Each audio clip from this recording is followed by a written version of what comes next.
સૌ આગેવાનશ્રીઓ, સૌ વડીલો, યુવા દોસ્તો, અમારા માતાઓ બહેનો, આમ આદમી પાર્ટીના મંચ ઉપર બેઠેલા સૌ કાર્યકર્તા શ્રીઓ, ઢોલ વગાડીને મારું સ્વાગત કર્યું. એ ઢોલ વગાડનાર ભાઈઓ દીકરીઓએ મને ઓવાળના લીધા. એ આપણી દીકરીઓ, મીડિયા મિત્રો, પોલીસવાળા મિત્રો, આ સાઉન્ડવાળા ભાઈ, બધાયનો હું બે હાથ જોડીને ખૂબ ખૂબ આભાર વ્યક્ત કરું છું. સૌનું હું આમ આદમી પાર્ટીની એટલે કે તમારી પોતાની મીટિંગમાં હું સ્વાગત કરું છું. દોસ્તો, જ્યારથી વિસાવદર વિધાનસભાની ચૂંટણીનું પરિણામ આવ્યું છે ત્યારથી આખા ગુજરાતની અંદર એક નવા પ્રકારની ઉર્જાનો સંચાર થયો છે.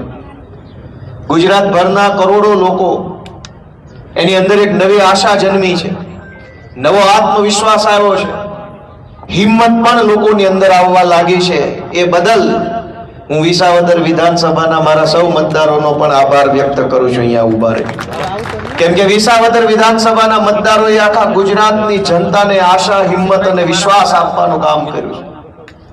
વિસાવદર વિધાનસભાની ચૂંટણીની પહેલાની સ્થિતિ જો આપણે વિચારીએ તો આખા ગુજરાતમાં હજારો માણસો રાજનીતિથી કંટાળી ગયા હતા કે કોઈ રાજકારણીઓ ન જોઈએ, કોઈની સભામાં નથી જવું, બધા હરખા છે, આનથી આગા હારા. ટીવીમાં સમાચાર રાજકારણના આવતા હોય તો જોવાનું મન ન થાય. બધાથી કંટાળી કરોડો લોકો એને રાજકારણથી પોતાનો કિનારો કરી લીધો, છેડો ફાડી નાખ્યો કે ભાઈ આની હારે નહીં. ભાજપ, કોંગ્રેસ, વર્ષો સુધી એમની સાથે જોડાયેલા બધા જ નેતાઓએ એવો કંટાળો લાવી દીધો કે રાજનીતિમાં માત્ર પાર્ટીના કાર્યકર્તાઓ, લેભાગુ તત્વો, કોન્ટ્રાક્ટ લેવા વાળા, ટેન્ડર લેવા વાળા, પાંચ પચાની કટકી કરવા વાળા વધ્યા. આમ જનતાએ રાજકારણમાં રસ લેવાનું છોડી દીધું. અને જનતાએ રસ લેવાનું છોડી દીધું એટલે સરકારમાં બેઠેલા નેતાઓને હેલું થઈ ગયું કે હવે કોણ જોશે ને કોણ તમને પૂછે છે, બધું ઈનાઈ. પણ વિસાવદર વિધાનસભાની ચૂંટણી પછી હજારો લોકો રાજનીતિને ફોલો કરતા થયા, રાજનીતિમાં રસ લેતા થયા. મને યાદ છે કે 23મી તારીખે ચૂંટણીના પરિણામનો દિવસ હતો. જાણે વર્લ્ડ કપની ફાઇનલ હોય ને એમ બધા ટીવી જોતા હતા તે દિવસે. સાચી છે કે ખોટી? જે લોકો જિંદગીમાં સમાચારો નહોતા જોતા, ચૂંટણીના પરિણામ નહોતા જોતા, એ હવારના ખાધા પીધા વગરના ટીવી સામેથી મટકું નહોતા મારતા. નહીં મોઢું ફેરવું, 200 મતનો ગેપ ઘટી ન જાય. લોકો ઈ હર્ષ, ઈ ઉત્સાહ અને એવી ઉર્જા સાથે ટીવીમાં સમાચાર જોઈ રહ્યા હતા કે આ ગોપાલ ઇટાલિયા જીતવો જોઈએ. વાસ્તવિકતા એ છે કે ગુજરાતની જનતા ટીવીમાં એ નહોતું જોયું કે ગોપાલ ઇટાલિયા જીતવો જોઈએ. જનતા એમાં જનતા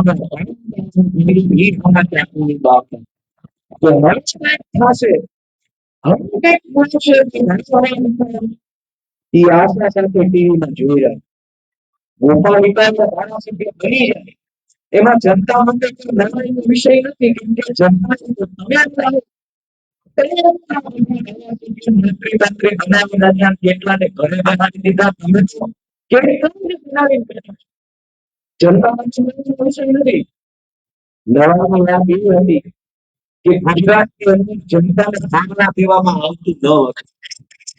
તમારા વિસ્તારમાં ગટર ખરાબ થઈ ગઈ હોય, રોડ ખરાબ થઈ ગયો હોય, લાઈટ ટાઈમે ન આવતી હોય, જીઆઈડીસી છે, જીઆઈડીસી ના કઈક પ્રશ્નો હોય તો સરકાર નાના મોટા મુદ્દામાં કરે અને એની ઉપર એટલે કે પોલીસ તરફથી ખોટી એફઆઈઆર કરે, જેલમાં પૂરે, રિમાન્ડ લે ને જામીન ન મળવા દે, આવા ધંધા કરે. 30 વર્ષ સુધી શાસન ચાલ્યું ગુજરાતમાં. કોઈ બોલ્યું નહીં, કોઈને બોલવા દીધા નહીં, એમના 30 વર્ષ થઈ ગયા. પણ એનું પાપ ભરવાનું. અને ક્યાંકથી અમારી જેવા 5-25 જુવાનિયા ઉભા થયા અને હાથ નાખીને ભાજપને કીધું જ્યાં ઉનાથી નથી પીતો થાય કરી લે. અને એ વાતનો ભાજપના પેટમાં નકલી દિલ રેડા કે આખા ગુજરાતને ડરાવીને રાખીએ, આખા ગુજરાતને ધમકાવીને રાખીએ. વેપારીને ન બોલવા દે, ખેડૂતને ન બોલવા દે, કર્મચારીને ન બોલવા દે, નાનો માણસ મજૂરી કરતા માણસને ન બોલવા દે, કોઈ નહીં દે એવો દંડનું શાસન હોવા છતાં આ ગોપાલ ઇટાલિયો આટલું બધું બોલી શેનો જાય છે અમારી સામે? અને એ વાત ભાજપને ખટકે છે. પણ મેં નક્કી કર્યું છે કે હું ગામડાનો છોકરો છું, ગામડામાં જન્મેલો, ગામડામાં ઉછરેલો, ખેતરોમાં રહેલો, માટીમાંથી આવતો માણસ છું. હું કોઈ આવા સત્તામાં બેઠેલા લોકોથી ડરી જાઉં, ફાટી પડું એવો માણસ નથી. એની પાસે જે સત્તા હોય એનો ઉપયોગ કરી લે. હું જોઉં છું કે તમારી સત્તામાં તાકાત છે કે અમારી માટીમાં તાકાત છે, હું જોઈ લઈશ.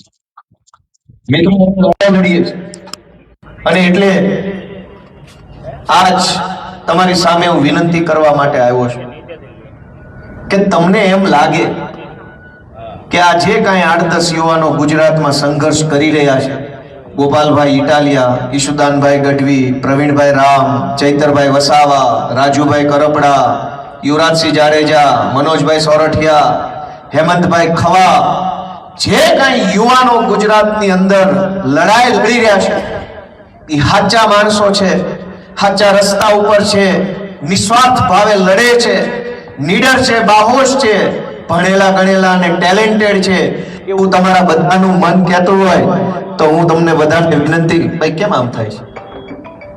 માઇક કપાય છે કેમ? ચાલુ કરી દીધું. નેટવર્ક નો આવતું તો ટાવર પાવર ઊંચો કરો. એટલે તમારા બધાનું મન એમ કહેતું હોય કે આ યુવાનોની ટીમ જે ગુજરાતમાં નીકળી છે, આગેવાની લઈને હાલે છે, એ યુવાનો સાચા રસ્તે છે.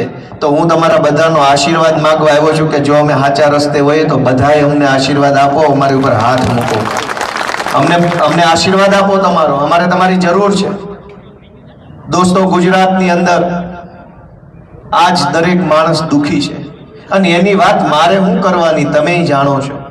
બધાને ખબર છે કે કેટલી વસ્તુની તકલીફ છે. દરેક માણસના જીવનમાં અલગ અલગ પીડાઓ છે, પણ સાંભળવા વાળું કોણ? ગામના તલાટી મંત્રીથી લઈ ઉપર ગમે ત્યાં જાઓ, કોઈ આપણી વાત સાંભળવા વાળું આજ ગુજરાતમાં નથી. નાનામાં નાનું કામ પડે, જન્મ તારીખનો દાખલો કઢાવવો હોય તો 10 ધક્કા ખાવા પડે, ભાઈ સાહેબ બાપા કરવા પડે છે. ક્યાં એમાં આપણે કઈ ખોટું કામ કરાવી લીધું? ભારત દેશમાં ભગવાને એક બાળક મોકલ્યું તો એનું નામ રાખીને એનો દાખલો કઢાવો એવી સામાન્ય વસ્તુની અંદર પૈસા માંગવામાં આવે છે. મારી વાત સાચી છે કે ખોટી? શરૂઆત ત્યાંથી થાય છે. આ દેશમાં ભગવાન જે બાળકને મોકલે છે એ બાળક શું વિચારશે કે જન્મતા હવે નામ લખાવાના, પૈસા દેવાના? દોસ્તો, કઈ હદની સરકાર થઈ ગઈ છે જેની અંદર કોઈ શરમ નથી વધી, કોઈ માનવતા નથી વધી, કોઈ ગરીબમાં ગરીબ માણસ પ્રત્યે સરકારમાં સંવેદના નથી વધી. એવા રાક્ષસો કરતા પણ નિમ્ન માનસિકતાના માણસો આજ સરકારમાં બેઠા છે.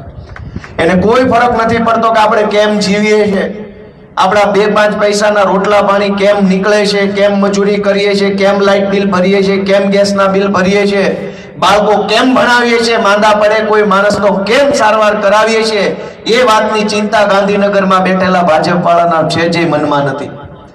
આપણે કેમ જીવીએ છીએ એની કોઈ ચિંતા નથી. ગોપાલ ઇટાલિયાની અહીંયા સભા હોય તો 50 ભાજપ વાળા ફોન કરશે કે ત્યાં ન જાતા, નામ નહીં કરતા, તેમ નહીં કરતા. પણ ઘરમાં કોઈક માંદું હોય, દવાખાનું મોટું આવે, સરકારી દવાખાનામાં ડોક્ટર ન હોય, તેથી એકેય ભાજપ વાળો ફોન નહીં કરે કે હાલો હું લઈ જાઉં તમારા બાપાને દવાખાને. આ વિસાવદરની ચૂંટણી હું યાદ કરાવું, આખા ગુજરાતના ભાજપના નેતા ન્યા હતા. મુખ્યમંત્રી ન્યા, ગૃહમંત્રી ન્યા, કૃષિ મંત્રી ન્યા, વાહન વ્યવહાર મંત્રી ન્યા, પાણી પુરવઠા મંત્રી ન્યા, આખા ગુજરાતના તમામ મંત્રીઓ ન્યા પ્રચાર કરતા હતા. પ્રદેશ પ્રમુખ ન્યા, આખા સૌરાષ્ટ્રના તમામ જિલ્લાના જિલ્લા અધ્યક્ષ ભાજપના ન્યા, તમામ તાલુકાના તાલુકા પ્રમુખ ન્યા, તમામ તાલુકાની એપીએમસી ના ચેરમેનો વિસાવદરમાં, જિલ્લાની એપીએમસી ના ચેરમેનો ત્યાં, તાલુકા અને જિલ્લા એપીએમસી ના ડિરેક્ટરો ત્યાં, તાલુકા પંચાયતના પ્રમુખ ત્યાં, કાઠિયાવાડની તમામ જિલ્લા પંચાયતના પ્રમુખ અને વિવિધ શાખાના ચેરમેનો ત્યાં, તાલુકા અને જિલ્લા ખરીદ વેચાણ સંઘના ચેરમેન અને ડિરેક્ટરો ત્યાં, તાલુકા અને જિલ્લા દૂધ ઉત્પાદક સહકારી મંડળીના ચેરમેનો, ડેરીના ચેરમેન પ્રમુખ બધા ત્યાં. આખા ગુજરાતમાં જેટલા નેતા હતા ભાજપના એ બધા વિસાવદરમાં. પણ વિસાવદર વાળા એવો હાવડો મારી દીધો કે આ 2 મહિનાથી એકેય ભાજપ વાળો દાંત નથી કાઢી શકતો હરખાય. કાન બેહી ગઈ છે, કાન. એક કેયના મોઢા ઉપર નૂર નથી, એક કેયના મોઢા ઉપર ચમક નથી વધી. હા, હું તમને એમ કહેતો કે તમામ ન્યાય આવ્યા. હું તો રાજકારણમાં નવો આવ્યો છું. મારી તો ઉંમરે નાની છે. હું અત્યારે 36 વર્ષનો, હવે ચાલુ થયો મારું 36મું વર્ષ. હું તો હાવ નાની ઉંમરનો માણસ છું. મારા ખાનદાનમાં કોઈ ગ્રામ પંચાયતનો સભ્ય નથી બન્યો. અમને રાજકારણ બતાવે કોણ? આપણી જેવા નાના માણસોને રાજકારણ બતાવે કોણ? આપણને તો કોઈ રસ્તો ન બતાવે કે આ રાજકારણના રસ્તે કેમ જવાય, કેમ આગળ વધાય, કેમ નેતા બનાય. એવી હાલત ગુજરાતમાં છે. એમાંય હું નાનામાં નાનો માણસ, સરકારી નોકરી કરતો હતો, પોલીસમાં કોન્સ્ટેબલ હતો. હું તો અમદાવાદમાં વિસલ વગાડીને નાનું મોટું કરી ખાતો હતો. અને એમાં થયું એવું કે હું જ્યારે અમદાવાદ સિટી પોલીસમાં હતો, અવારનવાર આ કેમ અમારા જમાદાર ભાઈઓ અહીં બંદોબસ્તમાં આવ્યા છે, અડખે પડખે ઊભા છે, એમ અમે ક્યાંક બંદોબસ્તમાં પોલીસ તરીકે જાતા ને ટાઈટ ઊભા રહેતા, કેમ કે ભાજપના માણસો આવે. ઘણા નેતાને મેં પોલીસની નોકરી દરમિયાન પડખેથી જોયા, હાવ નજીકથી જોયા, 2 વાર જોયા, 5 વાર જોયા, 10 વાર જોયા. પછી મને એમ થયું કે આની કરતા તો હું ઘણો ભણેલો ને હોશિયાર માણસ, આ થાવ તો બધી આઈટમ છે. મને અંદરથી પ્રેરણા થવા માંડી. હાવ આવી આઈટમ જો મંત્રી બની જતી હોય, હું તો કેટલો હોશિયાર માણસ છું. જમાદાર થઈને આમ ટાઈટ ઉભા રહીને પડકેથી હાવ અકલ મઠો નીકળે, ખબર તો પડી જાય ને આમાં કાંઈ છે નહીં. કેટલાયને મેં બંદોબસ્તમાં પડખેથી જોયા, વયા જતા, ઘડીક આમ જાય ને ઘડીક આમ જાય ને આપણે ટાઈટ ઉભા હોય. મેં કીધું ભાઈ મેલો નોકરી પડતી, આ રસ્તો પકડો, આમાં સારું થાય કઈ. અને આજ અમે સંઘર્ષના રસ્તે અહીંયા પહોંચ્યા. પણ હું જ્યારે સંઘર્ષના રસ્તે વિસાવદરમાં હતો, આ બધા મારી સામે આવ્યા, કરોડો રૂપિયા વેચાણા. મારે એ કહેવા જવું છે કે એક ગરીબ બેન દીકરીને વિધવા સહાય લેવી હોય સરકારમાંથી, આ કાગળ લાવો, ઓલું કાગળ લાવો, આ ફોર્મ ભરો, ફોટો નથી, અંગૂઠો નથી, સોગંદનામું નથી, આયા સહી નથી, બાપાના મરણનો દાખલો નથી, હસબન્ડ ગુજરી ગયા એનું 500 તો પ્રશ્ન કરે 1200 રૂપિયા માટે. એની ઈ જ ભાજપની ટોળકી ચૂંટણી આવે તો 5-5 હજાર રોકડ આપી જાય, કોઈ સોગંદનામા નથી કરવા પડતા. તો પૈસા જ પૈસા છે. ચૂંટણી આવશે તો પૈસા, ઘરે ઘરે જઈને દઈ આવે. પણ ચૂંટણી ન હોય તે દિવસે એક ગરીબ માણસને 2000 રૂપિયાની જરૂર પડે. આ ફોર્મ ભરો ને આધાર કાર્ડ નો નંબર ને અંગૂઠો ને સોગંદનામું ને ફલાણો સિક્કો ને મામલતદારમાં જાઓ ને પેઢી આંબો કરાવો. 2000 રૂપિયામાં તો 3 પેઢીના તો નામ પૂછી લે છે આપણને. આપે 2000 રૂપિયા 5 પેઢીનું પેઢી આંબો કરાવે, દાદાનું નામ ને એના દાદાનું નામ, 3 પેઢીના નામ આપી તે દીધા 500 રૂપિયા આપે છે. દોસ્તો, આપણે વિચાર કરવાની જરૂર છે કે હજુ કેટલું સહન કરવું છે. આપણે કેટલું સહન કરીને અહીંયા બેઠા છીએ અને હું કામ આટલું સહન કરીએ છીએ. આમ તો આપણે કદાચ ક્યારેક ઘણીવાર એવું બને કે હગા ભાઈને ભાઈઓ ભાગની જમીનમાં 1 વીઘો જમીન વધારે વહી જાય ને તો કોઈ સહન ન કરે, તરત મામલતદારમાં અરજી આપે કે આને 1 વીઘો વધુ છે, ભાગમાં વધુ ગઈ છે. પણ રોડ ખરાબ હોય તો સહન કરી લઈએ, ગટર નો આવતી હોય તો સહન કરી લઈએ, સ્ટ્રીટ લાઇટ નો હોય સહન કરી લઈએ, ગમે એવા ટેક્સ આપણી ઉપર નાખે, ગમે એવા વેરા નાખે, સેસ ને નામે, જીએસટી ના નામે, ઇન્કમ ટેક્સ ના નામે, મ્યુનિસિપલ વેરો, રૂડા વેરો, આ વેરો લૂંટી લે, તોય કોઈ એક શબ્દ બોલતું નથી કે આટલી હદનો અત્યાચાર ન હોય. મિત્રો, અમે આગેવાની લીધી છે કે ગુજરાતની જનતા વતી અમે બોલશું, પણ અમે જે બોલીએ છીએ તમારો આત્મા એમ કે સાચું બોલે છે તો અમને આશીર્વાદ આપતા રહેજો, એવી અમારી લાગણી તમારા સમક્ષ છે. નાનામાં નાના માણસના વાત લઈને અમે નીકળ્યા છે. અમારી પાસે કોઈ મોટી વાત તમે ક્યારેય નહીં સાંભળો. અમારી વાત નાના માણસને લગતી હશે અને નાની વાત હશે, કેમ કે અમે આવીએ છીએ નાના ઘરમાંથી, એટલે નાના માણસની વેદના અમને સમજાય છે. જે લોકો રાજકારણમાં વર્ષોથી છે એના તો ખિસ્સા, પેટ ને ગોડાઉન ત્રણેય વસ્તુ ભરાઈ ગયું છે. એ થોડા સમજે કે આપણને કેટલી તકલીફ પડે છે. અનેક લોકો પાસે આજ રહેવાના ઘર નથી ગુજરાત આખામાં. મજબૂરી વશ તમને હું 4-5 દાખલા આપું કે ગુજરાત ભરમાં અનેક લોકો એવા છે જેની પાસે રહેવા માટે પોતાનું ઘર કે મકાન નથી. લાચારીમાં, મજબૂરીમાં સરકારી પેશકદમી વાળી જમીન ઉપર એ નાનું મકાન પેલા બનાવે, વખત જાતા 5000 નો ખર્ચો કરીને હારી વંડી બનાવે, વળી વખત જાતા બીજા 10,000 નો ખર્ચો કરીને હારું છાપરું કરે, વળી વખત જાતા 10,000 નો ખર્ચો કરીને થોડુંક વ્યવસ્થિત કરે. 15-20 વર્ષ સુધી પેશકદમી વાળી જમીનમાં ઈ મકાન સારું બનાવી રહે, પછી ઓલો ભાજપનો માણસ આવે કે તારું પેશકદમી છે ને તારું પાડી દઈશ ને નોટિસ અપાવું, તલાટી notice, TDO notice, DDO notice.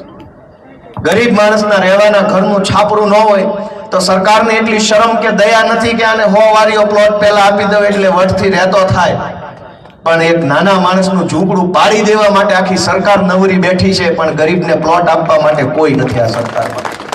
અમે અનેક રજૂઆત કરી મુખ્યમંત્રી, કાગળિયા લઈને આપ્યા જ કરું છું, પણ હવે એ રીતે છે ને મીંઢા થઈ ગયા છે બધા સરકારમાં બેઠેલા માણસો. એને બધી ખબર છે કે જનતાનો આત્મા નહીં જાગે ને ત્યાં સુધી કાંઈ ફરક નહીં પડે. હું તમારા આત્મા જગાડવાની વિનંતી કરવા માટે તમારી વચ્ચે દીકરો બનીને આવ્યો છું કે આપણા માટે શાળામાં માસ્તર નથી, દવાખાનામાં ડોક્ટર નથી, બસોમાં ડ્રાઈવર નથી, ગામમાં બસ નથી, આપણા માટે સ્ટ્રીટ લાઇટના થાંભલે લાઇટ નથી, ભોં ઉપર હારા રોડ નથી, ભોં હેઠે ગટર નથી, આપણા માટે કાંઈ નથી, અને તોય આપણે એના માટે મત આપીએ છીએ. આ તો વિચારવા જેવી વાત છે ભાઈ બધાએ કે ક્યારે આપણે જાગશું, દુનિયા ક્યાં પહોંચી. ભાજપની સરકાર એમ વાત કરે છે કે દેશને વિશ્વગુરુ બનાવી દો. વિશ્વગુરુ આપણો દેશ બને તો એનાથી મોટી ગર્વની વાત શું હોય? એમાં તો મને ગર્વ થાય, પણ ગામની નિહાલમાં માસ્તર ન હોય તોય ગુરુ બની જાય. સરકારી શાળામાં માસ્તરો નથી, દવાખાનામાં ડોક્ટરો નથી, ક્યાંય કોઈ વ્યવસ્થા નથી, અને છતાંય વિશ્વગુરુ કેવી રીતે બનશે? દુનિયાના દેશો ક્યાં પહોંચ્યા, અને આપણે જુઓ હજુ રોડ બનાવવાના આંદોલનો કરવા પડે છે. દુનિયાના દેશોમાં ક્યાંય આપણે બધા ઇન્ટરનેટથી જોડાણેલા માણસો છે. તમે ક્યાંય જોયું કે અમેરિકામાં, કેનેડામાં, ઓસ્ટ્રેલિયામાં રોડ બનાવો, મુર્દાબાદ મુર્દાબાદ કરવું પડે? આઝાદીના 75 વર્ષે હજુ તો આપણે રોડ ઉપર અટક્યા છીએ. આકાશ ઉપર તો કેદી પહોંચશું આપણે, ચંદ્ર ઉપર ને મંગળ ઉપર? મારી તમને બધાને વિનંતી છે કે બધાએ પોતાનો આત્મા જગાડે. ઘણો સમય વહી ચૂક્યો છે, ઘણો સમય નીકળી ગયો છે, હવે જાજો સમય બગાડાય એવી હવે સમય નથી આપણી પાસે. અમે તો બધા આમ આદમી પાર્ટીના આગેવાન તરીકે સમાજનું કામ કરીએ છીએ. ક્યાંક અમારી ભૂલી થતી છે, ક્યાંક અમારો અનુભવ ઓછો પડતો હશે, પણ તમે આશીર્વાદ આપશો, તમે હાથ પકડશો, તમે શીખવાડશો, તમે અમારું ઘડતર કરશો તો આપણે બધા ભેગા મળીને ગુજરાતની જનતાનું ઘણું સારું કામ કરી શકીશું દોસ્તો. અને મારે તમને એ માહિતી આપવી છે કે જનતામાં બહુ બધી તાકાત છે, પણ ભાજપ વાળાએ જનતાને પોતાની તાકાત ભૂલવાડી દીધી છે. હજારો લોકો એમ માને છે કે મારાથી શું થાય, મારાથી કાંઈ ન થાય, હું એકલો શું કરીશ, હું એક કરું તો કાંઈ ન થાય, કોઈ સમજતું નથી. હજારો લોકોની અંદર એક નિરાશા આવી જાય ને એવું કામ ભાજપે કર્યું છે. પણ હું તમને દાખલો આપું કે જનતાની તાકાત કેવડી મોટી તાકાત છે, અને આપણે આપણી તાકાત ભૂલી જઈએ તો આપણું શોષણ થાય, આપણી ઉપર અન્યાય થાય, આપણી ઉપર અત્યાચાર થાય. ગોપાલભાઈને ભગવાને 2 હાથ આપ્યા છે, પણ ગોપાલભાઈ ભૂલી જાય કે એની પાસે હાથ છે તો કોક ઠીકા મારીને વયું જાય. હું તમને યાદ કરાવું કે 2017માં ગુજરાતની વિધાનસભાના વખતના અધ્યક્ષે મારી ઉપર પ્રતિબંધ મૂક્યો કે ગોપાલ ઇટાલિયા ગુજરાતની વિધાનસભામાં એન્ટ્રી નહીં લઈ શકે, નહીં આવી શકે. એ જમાનામાં આંદોલન સાથે હું જોડાયેલો માણસ હતો, તો કંઈક ને કંઈક કામથી વિધાનસભામાં જે મંત્રી સંત્રીને મળીને રજૂઆત કરી લેતા. પણ એમને ગમ્યું નહીં ભાજપ વાળાને કે આ છોકરાઓ રોજ ઉઠીને શેના આવી જાય છે, શેની રજૂઆતો કરી જાય છે. આપણા રાજ્યમાં તો કોઈને બોલવાની છૂટ જ નથી, આ શેના બોલી જાય છે. મારી ઉપર 2017માં વખતના વિધાનસભાના અધ્યક્ષે પ્રતિબંધ મૂક્યો કે ગોપાલ ઇટાલિયાને વિધાનસભાના મેઇન ગેટથી નો એન્ટ્રી, આને અંદર નથી આવવા દેવાનો. 2017, 18, 19, 20, 21, 22, 23, 24, 25 આ વિસાવદરની ચૂંટણી પહેલા સુધી મારી ઉપર સળંગ પ્રતિબંધ હતો. મેં એટલા વર્ષ સુધી હું વિધાનસભાના ડેલે ગયો નહીં કે આપણી હોનાની જ્યારે હું કામ ત્યાં પાણી નાખવા જાવ, નથી જવા દેવાનો હતો. મેં જનતાની વચ્ચે રહીને સંઘર્ષ કર્યો, લડાઈ લડી, અવાજ ઉઠાવ્યો, થાય એટલું કામ કર્યું, ન થાય તે હાથ જોડીને ક્ષમા માંગી, પણ સંઘર્ષ કરતો રહ્યો. તો વિસાવદરની જનતાએ મારી ઉપર આશીર્વાદ ભર્યો, હાથ મૂક્યો, અને મને વાસ્તે ગાસ્તે વિધાનસભાની અંદર એન્ટ્રી મળી વગર પરમિશન, કોઈ પરમિશન લેવી નથી પડી.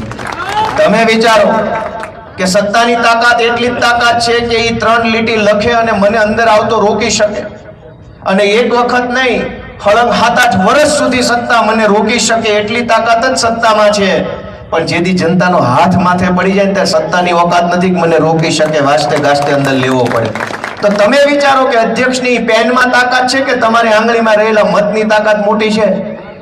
કયો મને બધાય, તમારી તાકાત મોટી કે અધ્યક્ષની તાકાત મોટી?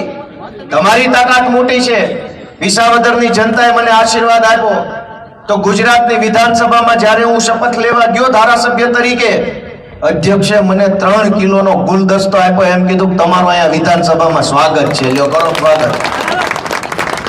10 વર્ષ સુધી જેને મને અંદર નો આવવા દીધો એ જ માણસે મારું સ્વાગત કર્યું. આ તાકાત ગોપાલ ઇટાલિયાની નથી, જનતાની તાકાત છે દોસ્તો. આ તમે તમારી તાકાતને ઓળખો, તમે તમારી તાકાતને જાણો.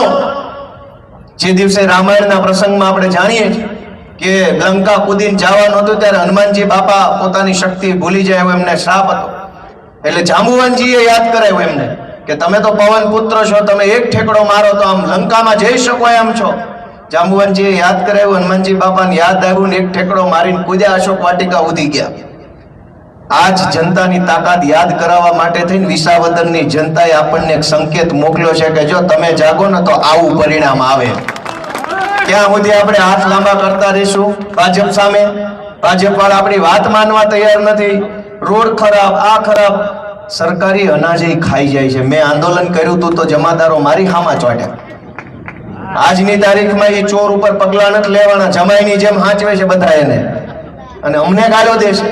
ગોપાલ ઇટાલિયાએ આખા ગુજરાતમાં કોઈનું પાવલીનું ખોટું કામ નથી કર્યું ને એટલે ભાજપની સામે ડોળા કાઢીને અમે બોલી શકીએ છીએ. પણ જેને ખોટું કર્યું છે એને બધાય હાંચવે છે. તમને હું એક પ્રશ્ન પૂછું કે દાખલા તરીકે એવી ઘટના બને કાંઈ ક્યાંક દારૂ વેચાતો હોય અને બુટલેગરની બહુ હેરાનગતિ હોય ને તમારામાંથી કોઈ પણ માણસ પોલીસ સ્ટેશન ફરિયાદ કરવા જાય તો પોલીસ તમારા તરફ કામ કરશે કે બુટલેગરની તરફ?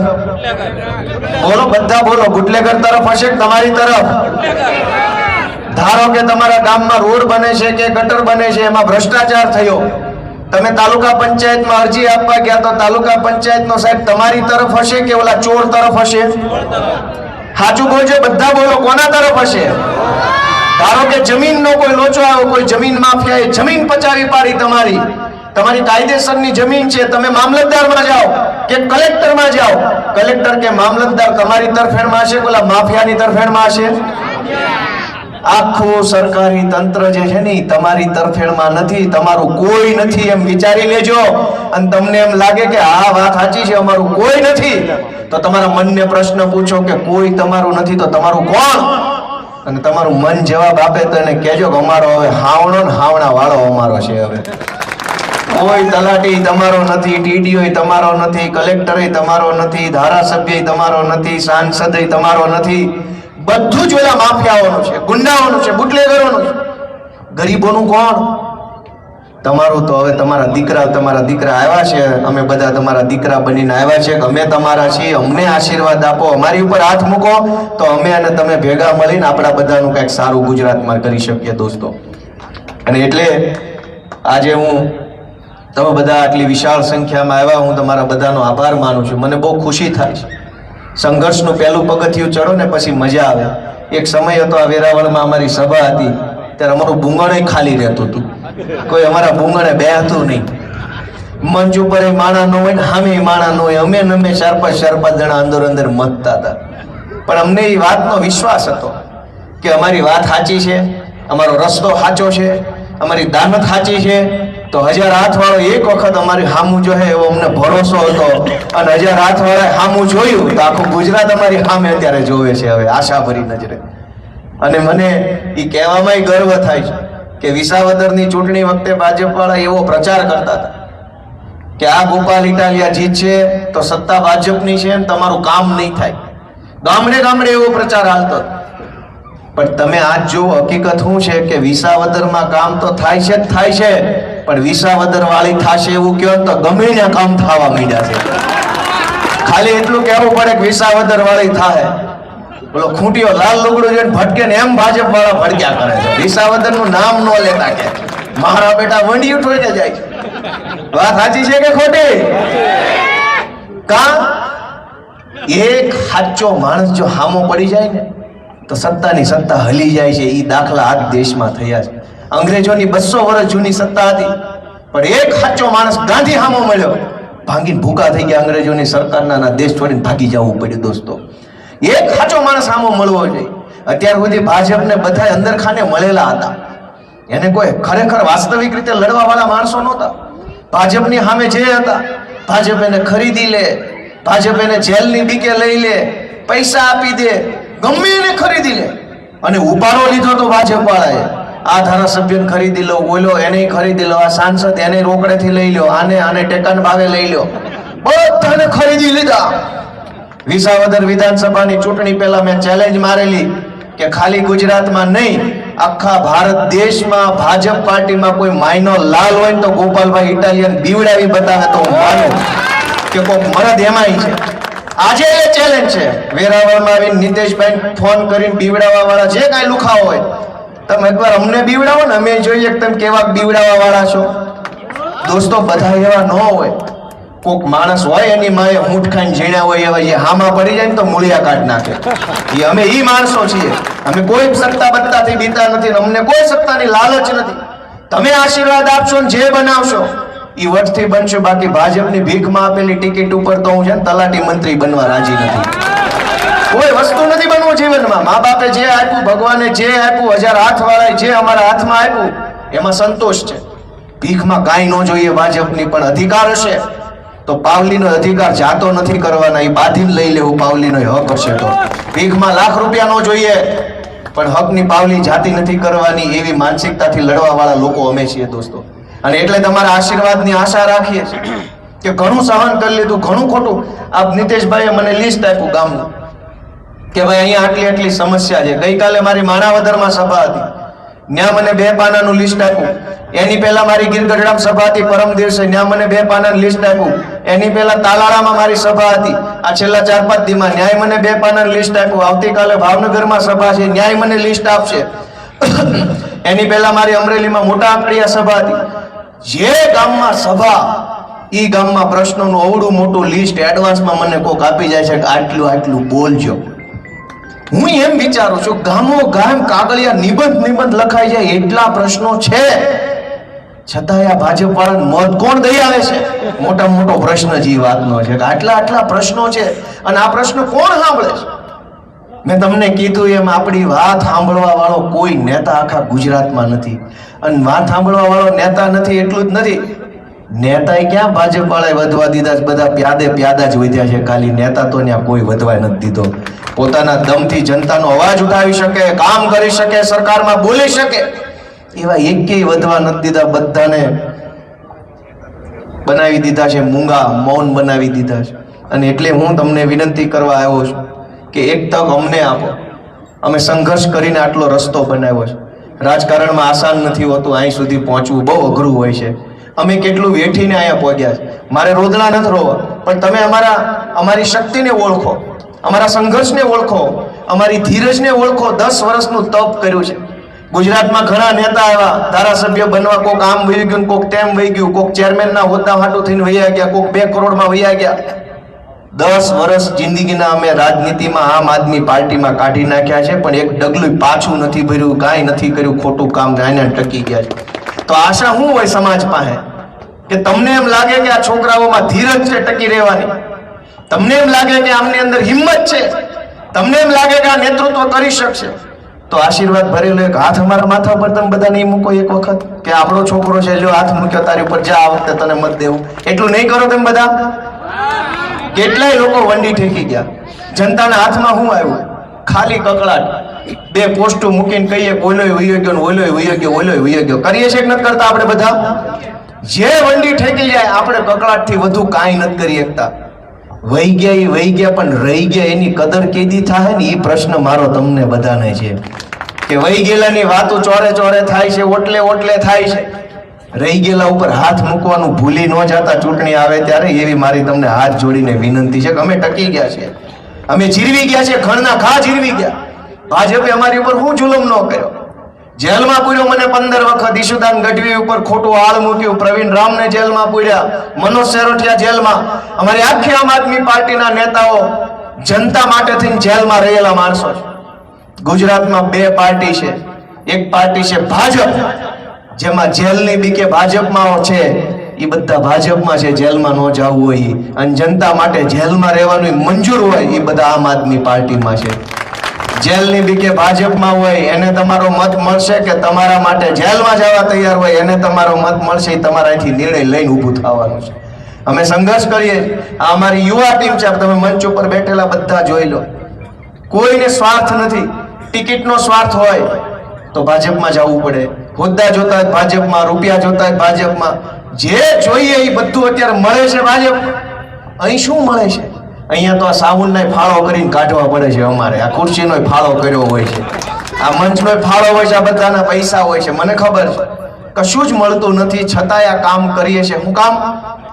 કે અંદરથી પીડા થાય છે કે આ ગુજરાત આપણું છે ને, ગુજરાત સાથે આ નેતાઓ ખોટું કામ કરી રહ્યા છે. અને એટલે બધાએ પોતપોતાનો સારો કામ ધંધો હતો તેમ છતાંય રાજનીતિમાં સમય આપે છે. આ કોઈ કઈ નવરા નથી કે કોઈ કઈ આમ અનાથ આશ્રમમાં આવેલા નથી. હવને ઘર પરિવાર, બૈરા છોકરા, જમીન મૂડી બધુંય છે. છતાંય તે જીવના જોખમે ભાજપના ગુંડા સામે, સરકારી તંત્ર સામે, માથાભારે માણસો સામે લડે છે. એ બધાને તમારા આશીર્વાદની જરૂર છે. તમારા આશીર્વાદ અમને મળશે તો અમે ઘણું સારું કામ કરી શકીશું. અમે ક્યાંય ખોટું કામ કરતા નથી. આટલા વર્ષ થઈ ગયા રાજકારણમાં, ખોટી દિશામાં અમે પગલું નથી ભર્યું. એટલે હું તમને બધાને એવી વિનંતી કરું છું કે આ વેરાવળમાં જ્યારે પણ ચૂંટણી આવે ત્યારે તમારા બધાનો, નીતેશભાઈ એક સારી વાત કરી, હું તમને મને યાદ આવી ગયું એટલે કહી દઉં. તમારા ભાષણમાં તમે એમ કીધું કે ઓલો ભાજપનો માણસ જે હતો એ બહેનોને એમ કહેતો હતો કે આ તો ચૂંટણી નીતેશને લડવી છે એટલે એ તમને બધે લઈ જાય. તો ચૂંટણી અમારે એકને જ લડવી છે. અડધી બહેનો અમે જાત્રા લઈ જાય, અડધી બહેનો તમે લઈ જાઓ. તમારે નથી લડવી ચૂંટણી, તમે લઈ જાઓ. કમસે કમ અમારી બહેનોની બાને ફરવા મળે. હું તમને વટથી કહી શકું કે હું વિસાવદર વિધાનસભાની ચૂંટણી જીત્યા પછી અમારા ભેસાણ તાલુકાના તમામ ગામની બહેનોને હું મારા ખર્ચે ગુજરાતની વિધાનસભા જોવા હમણાં જ લઈ ગયો હતો. તમને બધા સમાચાર મળ્યા કે નથી મળ્યા? બહેનોને મળ્યા કે ન મળ્યા? આખા તાલુકાના બધા ગામની બધા સમાજની બહેનોને હું લઈ ગયો અને બહેનોએ મને ન્યા વિધાનસભાના ઓટલે બેહીને એમ કીધું કે ભાઈ આ તું અમને પહેલી વાર કે અહીંયા લઈ આવ્યો ને પહેલી વાર આ બતાવ્યું. તે મેં હામું કીધું કે તમે મને પહેલી વાર આ લઈ આવ્યા છો. તમે મને પહેલી વાર ધારાસભ્ય બનાવ્યો, મેં તમને બતાવ્યો તો આપણું હામું થઈ ગયું પૂરું. પણ હસતા વચતા તે વાત એ છે કે તમારા મનથી જે ધારાસભ્ય બને એ પછી ક્યાં વયા જાય છે. મેં અમારી બહેનોના આશીર્વાદનું ઋણ ચૂકવવાની કોશિશ કરી. માં અને બહેનનો માથે હાથ પડે એનું ઋણ કોઈ ન ચૂકવે કે જીવતે જીવ. એ જિંદગીમાં શક્ય નથી. અમારી બહેનોએ મને આશીર્વાદ આપ્યા વિસાવદર ભેસાણની. મેં કીધું બહેનોનું ઋણ તો આપણે ઉતારી શકીએ નહીં, પણ વિધાનસભા બતાવું. અમારી ગામડાની બહેનો આખી પેઢીઓથી મજૂરી કરે, ખેતરોમાં આટા મારે. કેદી વિધાનસભા જોશે, કેદી મુખ્યમંત્રી જોશે, કેદી સચિવાલય જોશે, અધ્યક્ષની ખુરશી પડખે કેદી જોહે. અને બહેનોમાં એવો અરખ આવ્યો, એવો અરખ આવ્યો. હું આ વાત એટલા માટે કહું છું કે ભાજપ વાળા એવું માને છે કે રાજકારણ કરવાનો એમના બાપાનો ને એમનો જ હક છે, આપણે ખાલી વેઠ જ ઉતારવાની. હું કામ ભાઈ? અમે આ દેશના નાગરિક છીએ. ગરીબ ઘરમાં ભલે જન્મ હોય પણ મુખ્યમંત્રી બનવાનો અમારો હક છે, મંત્રી બનવાનો અમારો હક છે. અમે અમારી આવડતના દમ પર, અમારી આવડત કાબેલિયતના દમ પર બધું બનશું અને અમને અમારા માવતર બનાવશે. તમારી ભીખ ઉપર અમારે કાંઈ નથી બનવું. આ નીતેશ શું કામ નેતા નહીં બને? અહીંથી ચોર નેતા બની જાય, બુટલેગર નેતા બની જાય, લફંગા નેતા બની જાય, પણ એક ખેડૂતનો દીકરો નેતા બને તો ભાજપ વાળા પેટમાં તેલ રેડાય છે. કટકી કરવા વાળા, કૌભાંડ કરવા વાળા, ખોટું કરી લાવવા વાળા, જમીનો પચાવી પાડવા વાળા, ખનીજ ચોરી કરવા વાળા બધા જ ગુજરાતમાં નેતા બની શકે તો ગુજરાતના ખેડૂતનો દીકરો ગોપાલ ઇટાલિયા નેતા બની શકે, નીતેશ ખૂંટે નેતા બની શકે, તમારામાંથી કોઈ પણ માણસ નેતા બની શકે. આપણો એ અધિકાર છે અને અમારો અધિકાર છે. અમે હકથી મત માંગશું બધા પાસે, અમે હાથ લાંબો કરશું અને જનતા આશીર્વાદ આપશે તો અમે જીતશું. ભાજપ વાળાને એવું કોને સત્તા આપી કે તમે એમ કહી દો કે નીતેશને ચૂંટણી લડવી છે એટલે આવું કરે? અને તમે આટલા વર્ષો સુધી ચૂંટણી લડ્યા, પબ્લિકને શું આપી દીધું? કશું જ આપ્યું નથી. એટલે મિત્રો, હું તમારા દીકરા તરીકે, તમારા નાના ભાઈ તરીકે તમારી પાસે આવ્યો છું કે એક વખત અમને આશીર્વાદ આપજો, અમને શીખવાડજો. અમે રાજકારણમાં નવા આવ્યા છે. અમારી દાનત બિલકુલ ખરાબ નથી, ઘણું સારું કામ કરવું છે, પણ તમે આશીર્વાદ નહીં આપો તો અમે શું કરી શકીશું? એટલે હું બહુ વિનમ્ર ભાવે તમારા દીકરા તરીકે આટલી વાત તમને કરું છું. તમે બધાય આટલી મોટી સંખ્યામાં અહીંયા ઉપસ્થિત રહ્યા, ખૂબ હરખ સાથે તમે મારી વાત સાંભળી, અમારા બહેનોએ મારી વાત સાંભળી, એ બદલ હું સૌનો હૃદયપૂર્વક ખૂબ આભાર વ્યક્ત કરું છું. અમારા આમ આદમી પાર્ટીના સૌ કાર્યકર્તા દિવસ રાત મહેનત કરે છે, આ યુવાનો, એનોય હું આભાર માનું છું. સૌથી અઘરું હોય છે રાજકારણ. છેલ્લી વાત કહી દઉં કે સૌથી અઘરામાં અઘરું હોય છે રાજકારણમાં કામ કરવું. એમાંય અઘરું થઈ જાય જ્યારે તમારા ખાનદાનમાં કોઈ નેતા ન હોય ને પહેલી વાર તમે રાજકારણમાં આવો તો બહુ અઘરું થઈ જાય. અઘરા કરતા પણ અઘરું, અઘરા કરતા અઘરું ને એના કરતા અઘરું ત્યારે થઈ જાય ત્યારે તમે ભાજપ ને કોંગ્રેસ નહીં પણ હાવ નવી આમ આદમી પાર્ટીમાં જાઓ. એક તો તમે રાજકારણમાં આવો છો, ઉપરથી તમારા પરિવારમાં કોઈ નેતા નથી, ઉપરથી તમે આમ આદમી પાર્ટીમાં જાઓ છો, ત્યારે જે અઘરું થાય છે ને, એવો અઘરો રસ્તો જેણે પસંદ કર્યો હોય એ માણાની ક્ષમતાને તમે ઓળખશો એવી આશા રાખીને મારી વાત ખરેખર પૂરી કરું છું. સૌનો ખૂબ ખૂબ આભાર. ભારત માતા કી જય. જય કિસાન. ખૂબ ખૂબ આભાર ગોપાલભાઈ. આપણે સૌ આવડી મોટી વિશાળ સંખ્યામાં ઉપસ્થિત છીએ ત્યારે આપ સૌ વતી નીતેશભાઈ અને યોગેશભાઈની ટીમને અને આપણા